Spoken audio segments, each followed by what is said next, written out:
اللہ تعالیٰ نے سارے انسانوں کی ہدایت بنا کر بھیجا. ہدی للناس، قرآن میں خود فرماتا ہے انسانوں کے لیے ہدایت ہے. ایک آیت میں ہدی للمؤمنین ہے، مومنوں کے لیے ہدایت ہے. ایک آیت میں ہدی للمتقین ہے، پرہیزگاروں کے لیے ہدایت ہے. مطلب جو جتنی اس سے ہدایت حاصل کر لے جائے گا اتنی اس کے لیے ہدایت کی کتاب ہے. صرف ہدایت ہی کی کتاب نہیں بلکہ بیمار ہو تو شفا کی بھی کتاب ہے. بھوکے ہوں تو تمہارے رزق کے لیے بھی یہ مداوا بن جائے گی. تمہارے زندگی کے پورے دستور اس میں مرتب کیے گئے ہیں. یہ ہمارا پورا زندگی کا دستور ہے، نظام حیات ہے. اور قرآن سے ہمارا تعلق ایسے ہی ہے جیسے روح کا جسم سے تعلق ہوتا ہے. اگر روح نکل گئی تو جسم بیکار ہے. اسی طرح قرآن پاک اگر ہمارے درمیان سے نکال لیا گیا یا اسلام سے اسے الگ کرنے کی کوشش کی گئی تو یوں سمجھ لیں کہ روح نکال لی جا رہی ہے. اور ہزار کوئی بولے قرآن کو بدلنے یا ہٹانے یا نکالنے کے، اس مالک قرآن نے خود یہ ارشاد فرمایا ہم نے قرآن کو اتارا ہے اور ہم ہی اس کی حفاظت کریں گے. ہے ہمت تو بدل کر دیکھ لو، ہے تمہارے اندر طاقت تو اس کو مٹا کر کے دیکھ لو. عزیزان گرامی وقار، ہم قرآن کی حفاظت کے لیے جو کر سکتے ہیں یہ ہماری استطاعت کے مطابق ہوگا، لیکن اصل اس کی حفاظت تو رب کریم خود فرما رہا ہے. آج میں اس ہدایت والی مقدس کتاب کے سلسلے میں ہی آپ کے سامنے عرض کروں گا. چونکہ یہاں وقت بہت کم ملتا ہے اور مجھے آج طویل گفتگو کرنی تھی آپ کے درمیان، اور میرا یہ میسج عقل والوں تک بھی پہنچے اور بے عقل لوگوں تک بھی پہنچے، ان لوگوں کے درمیان بھی جائے جن کو صرف کیڑے تلاش کرنے کی عادت ہے، تاکہ اللہ چاہے تو انہیں بھی ہدایت مل جائے. عزیزان گرامی، تھوڑی سی باتیں میں قرآن عظیم کو لے کر کے عرض کر دوں. قرآن کل اترا ہوا، پرسوں اترا ہوا، مہینے پہلے اترا ہوا نہیں ہے، بلکہ یہ لوح محفوظ پر بہت پہلے سے لکھا ہوا ہے. بلکہ عقیدہ تو ہمارا یہ ہے کہ یہ اللہ کی صفت ہے، علم الہی ہے، اللہ تبارک و تعالیٰ کے ساتھ ہمیشہ سے ہے اور ہمیشہ رہے گا. قرآن کو فنا نہیں ہے. قرآن آپ کس کو سمجھتے ہیں؟ یہ جو ورق میں جو لکھا ہوا ہے اس کو مصحف کہتے ہیں. مصحف. قرآن جو در حقیقت ہے وہ اللہ کا علم ہے، وہ ہمیں نظر بھی نہیں آئے گا. وہ جو علم الہی کو الفاظ میں جامہ پہنایا گیا اور اس کو ورق پر لکھا گیا تو ہم نے اس کو اٹھایا ہے، جو چھو سکتے ہیں ہم، اس کو مصحف کہتے ہیں. اصل قرآن تک تو کسی کا ہاتھ پہنچ ہی نہیں سکے گا. مٹانے کی بات تو چھوڑے، وہ علم الہی ہے، اللہ رب العزت کا علم ہے. قرآن عظیم کو اللہ تبارک و تعالیٰ نے نازل فرمایا اس رسول پاک کے قلب اطہر پر جو کائنات کے سب سے اعلیٰ افضل رسول ہیں، افضل انسان ہیں، اشرف الرسل ہیں، میرے رب ذوالجلال کے سب سے پیارے حبیب ہیں. اور قرآن نے خود کہا ہے نزل به الروح الامین علی قلبک لتکون من المنذرین. یہ روح الامین کے ذریعے سے اتارا گیا ہے، جبرائیل امین کے ذریعے سے. اے رسول، آپ کے قلب اطہر پر اتارا گیا ہے تاکہ آپ اللہ سے ڈرنے والے ہوں. اب توجہ چاہتا ہوں، قرآن اللہ رب العزت کا علم ہے، اتارنے والے، لے آنے والے جبرائیل امین ہیں. جس پر اتارا گیا وہ محمد رسول اللہ ہیں صلی اللہ تعالی علیہ وسلم. ان ذوات کی بات میں کر رہا ہوں، نہ کوئی اللہ رب العزت کے شان تک کوئی پہنچ سکے گا، نہ اس کے متعلق برا بھلا کہہ کر کے اس کی شان میں کوئی کمی کر سکے گا، نہ اللہ تبارک و تعالیٰ کو کوئی ضرر پہنچا سکے گا، نہ جبرائیل امین تک کوئی پہنچ سکے گا، نہ ہی محمد الرسول اللہ صلی اللہ علیہ وسلم تک. اور جب ان تین کے ذریعے سے اللہ رب العزت نے قرآن اتارا، جبرائیل کے ذریعے سے میرے آقا صلی اللہ علیہ وسلم کے قلب اطہر پر، تو قرآن جو رسول پاک کے سینے پر اترا وہ اتنا محفوظ اتارا گیا ہے، اتنا محفوظ کہ صبح قیامت تک 1000 مشینیں، 1000 کمپیوٹر، 1000 انٹرنیٹ لے کر کے بھی اس میں رد و بدل نہیں کر سکیں گے، نہیں بدل سکیں گے۔ آپ سوال کر رہے ہوں گے کیا اس میں بڑی بات ہے؟ آج تو ایک خبیث مردود، ایک گندی نالی کا کیڑا جس کو سنگھیوں نے پال رکھا ہے، نام تو مسلمان رکھا وسیم نام، لیکن ہے در حقیقت وہ سنگھیوں کا ایک بنگی، اس نے یہ قرآن کو الگ چھاپنے کی کوشش بھی کی اور آیتیں حذف کر کے 26 آیتیں ایک نیا قرآن شائع کرنے کی بات کیا۔ پہنچا کیا تمہارے پاس قرآن؟ کسی کے پاس آیا ہے قرآن؟ اس کے گھر والے بھی نہیں پڑھ سکے ہوں گے، اس کو شاید ہو سکتا ہے پوری انٹرنیٹ کی دنیا مدد کرے، ایپلیکیشن بنانے والی آئی ٹی ٹیم بھی مدد کر کے دے دے۔ میرا چیلنج ہے اس کی موت تک بھی یہ اس کا بنایا ہوا ایپلیکیشن چل نہیں سکے گا۔ یہ کیا سمجھتا ہے کہ پہلی مرتبہ یہ بہت بڑی ڈینگ مار لیا، بہت بڑا اس نے تیر مار لیا؟ اس سے پہلے بھی بہت سارے لوگ آئے اور قرآن پاک کی تحریف اور تبدیل کی کوششیں کرتے رہے، لیکن چونکہ مولا نے جب یہ کہہ دیا ہے کہ ہم ہی اس کی حفاظت کرنے والے ہیں۔ اور ایک آیت میں تمہیں بتا دوں، اتنی پاورفل آیت ہے، 15ویں پارے کی آیت، رب تعالیٰ فرماتا ہے قُلْ لَئِنِ اجْتَمَعَتِ الْإِنسُ وَالْجِنُّ عَلَىٰ أَن يَأْتُوا بِمِثْلِ هَذَا الْقُرْآنِ لَا يَأْتُونَ بِمِثْلِهِ وَلَوْ كَانَ بَعْضُهُمْ لِبَعْضٍ ظَهِيرًا۔ اے رسول آپ فرما دیں، سارے جنات، سارے انسان مل جائیں اور ایک دوسرے کی مدد کریں اور سب مل کر کے چاہیں کہ میرے اس قرآن کی طرح بنا لیں تو ہرگز وہ بنا نہ سکیں گے۔ اتنا پاورفل چیلنج ہے، نہیں بنا سکیں گے۔ تم نکالنے کی کوشش تو کیے، دوسرا بنا کر کیوں نہیں لا سکے آج تک؟ خرابیاں ڈھونڈنے کی تو کوشش کیے، ایک اور قرآن کیوں نہیں بنا سکے آج تک؟ اس کے میسیجز کیا تم سمجھتے ہو عربوں کی طرح القاریہ ما القاریہ وما ادراک ما القاریہ؟ ایک سورے کو دیکھ کر کے کچھ عرب کے شاعروں نے بنا لیا تھا الفیل ما الفیل وما ادراک ما الفیل خرطومہ طویل۔ اس آیت کے وزن پر انہوں نے بھی سوچا ہم بھی بنا لیں گے، لیکن وہ خود ہی ہنس پڑے بنا کر، ان کو خود ہی لگا کیا بھدا ہم نے بنایا ہے۔ القاریہ ما القاریہ، اس کا معنی ہی کچھ اور ہے، دل دہلا دینے والی۔ وہ قیامت کے متعلق ہے، کیا دل دہلانے والی؟ تم کیا جانو کہ کیا ہوتی ہے دل دہلانے والی؟ وہ قیامت کے منظر کو اللہ بیان فرما رہا ہے سورہ قاریہ میں، اور اس کے بدلے میں کچھ عرب کے جاہل شعراء بہت پیسے لے کر بنا کر لائے تھے کہ ہم بھی اسی ٹائپ کا کچھ بناتے ہیں۔ اور بنایا کیا؟ الفیل ملفیل وما ادراک ملفیل، ہاتھی تم کیا جانو ہاتھی، خرطومہ طویل، اس کی سونڈ لمبی ہوتی ہے، اس کی پونچھ چھوٹی ہوتی ہے۔ اور اس کے بعد پھر ہنسنے لگے، یہ کون سی سورہ ہے، یہ کون سی سورہ بنی؟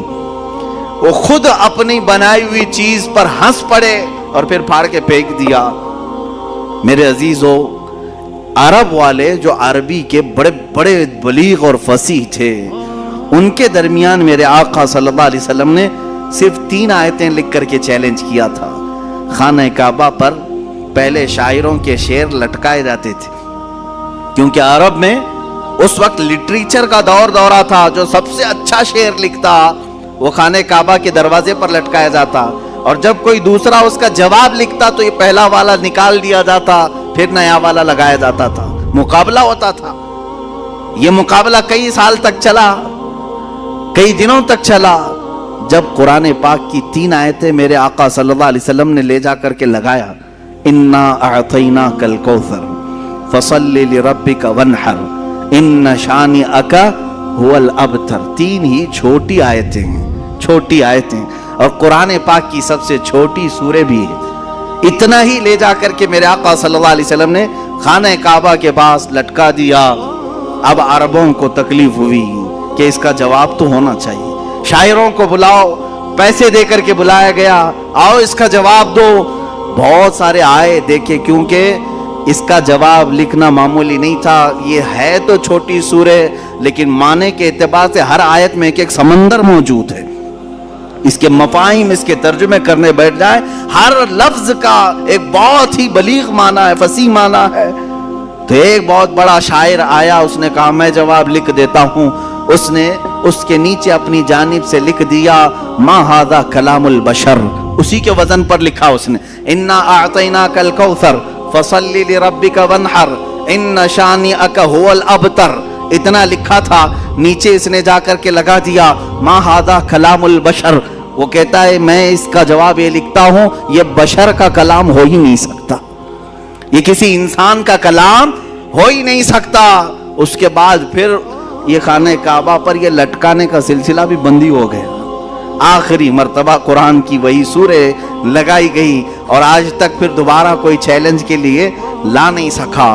عزیزان گرامی، میں تم سے یہ کہنا چاہتا ہوں کہ تمہارے ہاتھوں میں جو قرآن مقدس ہے اس کو معمولی نہ سمجھو۔ یہ اللہ رب العزت کی سب سے اخیر میں آنے والی کتاب، سب سے عظیم اسباق لی ہوئی کتاب، جس کے اندر اللہ نے زمانے ماضی کے قصص بھی بیان کیے، احکام شرعیہ بھی بیان کیے، آنے والے حالات بھی بیان کیے، تمہاری زندگیوں کی کامیابیوں کے راز بھی بیان کیے، لوگوں کے تباہ ہونے کے اسباب بھی بیان کیے، لوگوں کے معاشی حالات کیسے صحیح ہوں اس کے طریقے بھی بیان کیے، تمہارے اخلاق کیسے درست ہوں یہ تمام نکات بھی بیان کیے۔ یہ قرآن پاک ذخیرہ ہے علوم کا۔ میں نے اس سے قبل شاید 1 سال پہلے قرآن مقدس کے متعلق تقریباً بہت ساری چیزیں گھیر کر کئی علوم کو بیان کیا تھا کہ سائنس کی کتنی فیکلٹیز اس کے اندر سے نکلتی ہیں۔ ایمبریالوجی کو قرآن پاک سے بتایا گیا ہے، بچہ پیدا ہونے کے جو یعنی مراحل ہوتے ہیں 9 مہینے، آج جا کر ڈاکٹروں نے جو بتایا ہے، پہلے نطفہ ہوتا ہے، پھر علقہ ہوتا ہے، پھر مضغہ ہوتا ہے، یہ کس طرح سے بنتا ہے، پروسیس کیا ہے، قرآن پاک نے ایمبریالوجی کا پورا پورے تھیسس اس میں بیان کر دیے تفصیل کے ساتھ۔ علم نباتات، علم جمادات، علم فلکیات، علم ارضیات، علم نجوم، تمام چیزوں کو قرآن نے گھیرا ہے۔ ہر علم کا کوئی نہ کوئی حصہ اس میں تمہیں ملے گا۔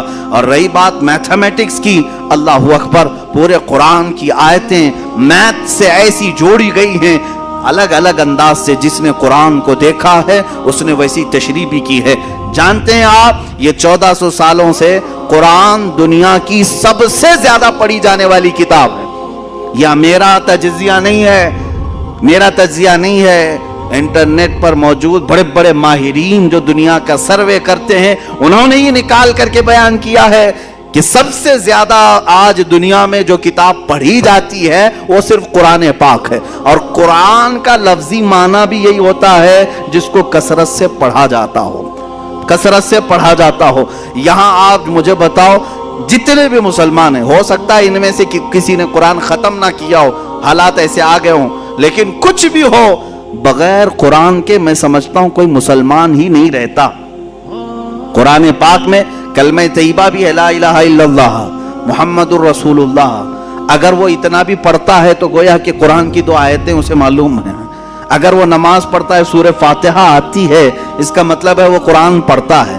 قل هو اللہ احد اس کو آتی ہے، اس کا مطلب ہے وہ قرآن پڑھتا ہے۔ انا اعطیناک الکوثر اسے آتی ہے، اس کا مطلب ہے وہ قرآن پڑھتا ہے۔ اتنا قرآن پڑھنے والے تم کروڑوں مسلمانوں کو دیکھو گے، کروڑوں مسلمان ہیں۔ ان کے علاوہ کچھ وہ مسلمان ہیں الحمدللہ جن کو اللہ تعالیٰ نے یہ توفیق بخشی ہے، کوئی 3 دن میں ایک ختم قرآن کرتا ہے، کوئی ہفتے میں ختم قرآن کرتا ہے، کوئی مہینے میں ختم قرآن کرتا ہے، کوئی سال میں ختم قرآن کرتا ہے، کئی تو ایسے ہیں جو دن میں ختم قرآن کرتے ہیں۔ اور اللہ تعالیٰ نے ایسے چند اشخاص کو بھی پیدا کیا۔ صرف امام اعظم ابو حنیفہ رضی اللہ تعالیٰ عنہ رمضان المبارک میں 61 ختم قرآن کیا کرتے تھے، دن میں 1، رات میں 1، اور پورے رمضان کی تراویح میں 1۔ اس طرح سے تقریباً 61 قرآن آپ کے ختم ہوتے تھے۔ یہاں تک کہ روایات میں بتایا گیا ہے جہاں امام اعظم ابو حنیفہ آرام فرما رہے ہیں، جہاں آپ کی قبر ہے آج بغداد میں، اس جگہ پر آپ نے 4000 ختم قرآن کیے ہیں۔ قرآن کو سب سے زیادہ پڑھا جاتا ہے دنیا میں، سب سے زیادہ پڑھا جاتا ہے۔ میں آپ کو ابھی ماضی قریب کا ایک واقعہ بتا دوں۔ قرآن پاک میں ہونے والے، مشغول ہونے والے ایسے بزرگ ہیں۔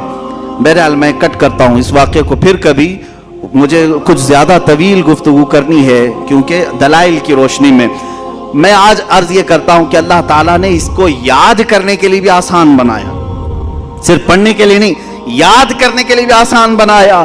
ہم نے وہ بچے بھی دیکھے ہیں جن کو 2 اور 2 کیا ہوتا ہے یہ نہیں معلوم، لیکن پورا قرآن یاد رہتا ہے، حافظ قرآن ہے۔ حافظ قرآن ہونے کے لیے کسی سید زادے کا ہونا ضروری نہیں، پٹھان کے بیٹے کا ہونا ضروری نہیں، شیخ کے بیٹے کا ہونا ضروری نہیں، وہ ایک کسان کا بیٹا بھی چاہے تو قرآن حفظ کر سکتا ہے، قرآن پاک کا وہ حافظ ہوتا ہے، اور یہ اللہ کی عطا ہے۔ میرے عزیزو، قرآن کا یہ معجزہ تو دیکھیں، اپنے غیروں کے سینے میں بھی اترتا ہے۔